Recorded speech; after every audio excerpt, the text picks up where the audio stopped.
आप सुन रहे हैं बायोकेमिस्ट्री चैनल में आसिम अंसारी को। अगर आपको हमारी वीडियो पसंद आए तो प्लीज़ इस चैनल को सब्सक्राइब करें और साथ हर नई वीडियो के नोटिफिकेशन के लिए बेल के निशान को क्लिक करें। आज का हमारा सवाल है, फ्री रेडिकल क्या हैं और ये कैसे बनते हैं।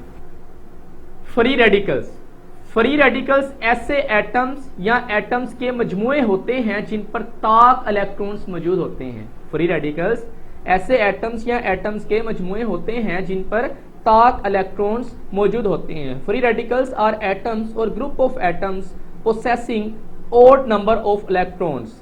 तो आगे हम देखते हैं कि फ्री रेडिकल्स को जाहिर कैसे किया जाता है।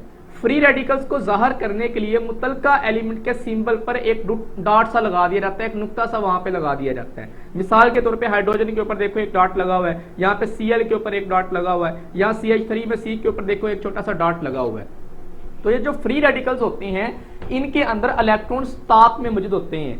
कैसे? मसलन यहाँ पे क्लोरीन है, क्लोरीन का एटॉमिक नंबर जो है 17 है, तो ये 17 जो डिजिट है ये ताक है, ये ओड है। इसी तरह ये देखिए हाइड्रोजन का एटॉमिक नंबर 1 है, तो 1 जो है ये इवन नहीं है, ये ऑड नंबर है। इसी तरह यहाँ पे देखें CH3, तो CH3 में कार्बन के ऊपर 6 इलेक्ट्रॉन्स पाए जाते हैं और हाइड्रोजन जो है, हाइड्रोजन के पास यहाँ पे 3 एटम है, तो इसका मतलब टोटल यहाँ पे हाइड्रोजन के 3 एटम्स है, तो 3 इलेक्ट्रॉन्स ही इसके पास होंगे। तो कार्बन के 6 और हाइड्रोजन के 3 यहाँ पे, तो टोटल कितने हो गए? ये 9 इलेक्ट्रॉन्स होंगे। तो 9 भी जो है ये ताक नंबर है। तो अगर कोई एटम जो है अपने अंदर ताक नंबर ऑफ इलेक्ट्रॉन्स रखता है तो उसको हम क्या कहते हैं कि वो फ्री रेडिकल्स होते हैं। तो फ्री रेडिकल्स अब बनते कैसे हैं इसको हम देखते हैं। Free radicals are generated by the homolytic breakage of the bond between two atoms when they absorb heat और लाइट एनर्जी।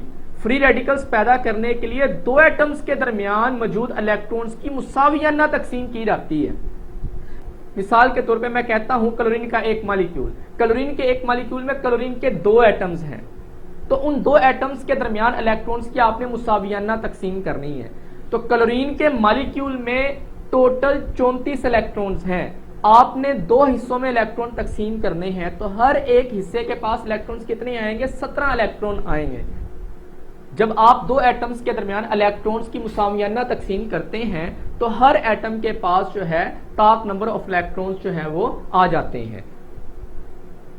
और ये होता कब है? ये उस वक्त होता है जब ये एटम एनर्जी या लाइट जज़ब करते हैं। आजाद रेडिकल्स इंतहाई रिएक्टिव होते हैं और इनका वजूद चंद लम्हों के लिए होता है, क्योंकि इसमें अपने बैरूनी शेल के इलेक्ट्रॉन्स पूरे करने का बहुत ज्यादा जो है रुझान पाया जाता है।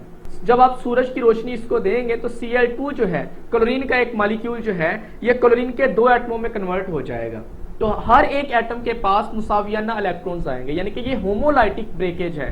तो यहाँ पे टोटल इसके अंदर Cl2 के अंदर टोटल 34 इलेक्ट्रॉन्स थे।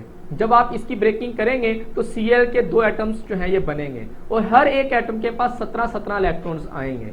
तो मतलब ताक नंबर ऑफ इलेक्ट्रॉन्स इनके पास हैं। उन ताक नंबर ऑफ इलेक्ट्रॉन्स में से टोटल यहाँ पे 17 इलेक्ट्रॉन है, एक एटम के पास 17 में से 16 इलेक्ट्रॉन जो है वो पेयर की शक्ल में होंगे, तो बाकी एक इलेक्ट्रॉन जो बचेगा उसको आपने ऊपर ये डॉट लगा के जाहिर कर देना है। इसी तरह यहाँ पे देखिए CH4 के अंदर CH4 के अंदर देखिए यहाँ पे टोटल इलेक्ट्रॉन, कार्बन के पास 6 इलेक्ट्रॉन्स होते हैं क्योंकि कार्बन का एटॉमिक नंबर 6 होता है। हाइड्रोजन के एक एटम का एटॉमिक नंबर 1 है, यहाँ पे 4 एटम है, तो 4 एटमों के पास मजमूई 4 इलेक्ट्रॉन्स होंगे। 4 इस हाइड्रोजन के हो गए और 6 जो है इस कार्बन के हो गए। टोटल इलेक्ट्रॉन्स यहाँ पे कितने हो गए? 10 हो गए। जब आप इसको सूरज की रोशनी देती हैं तो एक हाइड्रोजन एटम यहाँ से क्या हो जाता है? अलग हो जाता है। तो इसके अंदर देखें CH3 के अंदर यहाँ पे जो है टोटल इलेक्ट्रॉन्स अब कितने बच जाएंगे? यहाँ पे टोटल 9 इलेक्ट्रॉन बच जाएंगे। उन 9 में से 8 इलेक्ट्रॉन्स पेयर की शक्ल में होंगे, यानी कि वो जोड़े बना के रहेंगे। बाकी कितने इलेक्ट्रॉन्स बच गए? 1 इलेक्ट्रॉन बच गया, वो 1 इलेक्ट्रॉन ऊपर आपने यहाँ पे डॉट की शक्ल में लगा देना, तो ये फ्री रेडिकल्स होगा, ये वाला मिथाइल फ्री रेडिकल। इस तरह यहाँ पे देखें ये हाइड्रोजन जो है, हाइड्रोजन के पास 1 इलेक्ट्रॉन था, उसको आपने ये डॉट की शक्ल में यहाँ पे जाहिर कर दिया, तो ये हाइड्रोजन जो है फ्री रेडिकल है।